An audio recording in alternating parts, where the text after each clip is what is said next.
Depuis ce lundi matin, minuit, il faut présenter un test PCR négatif pour franchir la frontière et entrer en France. Les contrôles de police, comme ici au péage de la Turbie, sont donc plus poussés que d'habitude, mais des exceptions sont cependant prévues. Il y a 4 exceptions en fait. Les personnes qui ont moins de 11 ans ne sont pas soumises à présenter le test PCR.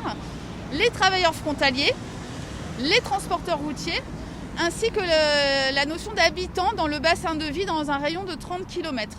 Si aucun test PCR daté de moins de 72 heures ne peut être présenté, l'amende est forfaitaire pour chaque occupant du véhicule. Mais cela n'entraîne pas un refus d'entrée sur le territoire. Alors la verbalisation de 135 € s'applique au nombre de personnes. C'est-à-dire que vous avez un véhicule avec 4 personnes, c'est pas une fois 135 €, c'est le nombre de personnes qui ne disposent pas du test.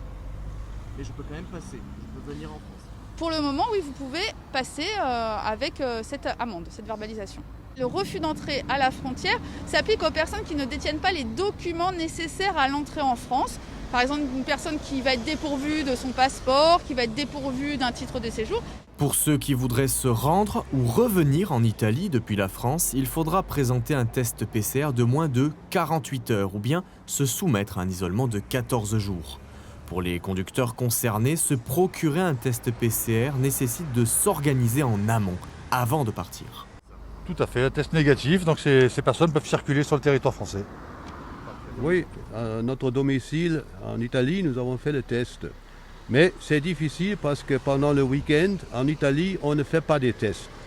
Ça veut dire samedi, dimanche, si on roule ici le lundi, ça peut créer des problèmes.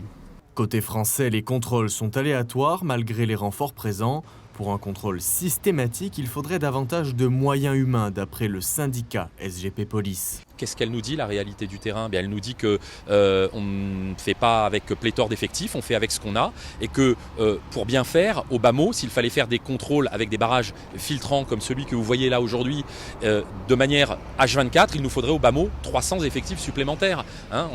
Ça compte et ça comprend évidemment les week-ends, les nuits. Il faut être présent de chaque instant. Donc soit on opte pour cette solution, soit on opte pour une deuxième solution qui serait de mettre en place des barrages et des contrôles totalement aléatoires. Mais ça veut dire quoi ? Ça veut dire que forcément des personnes en provenance d'Italie en direction de France rentreraient sans test PCR négatif. En tout, près de 600 policiers contrôlent les points d'accès à la frontière franco-italienne.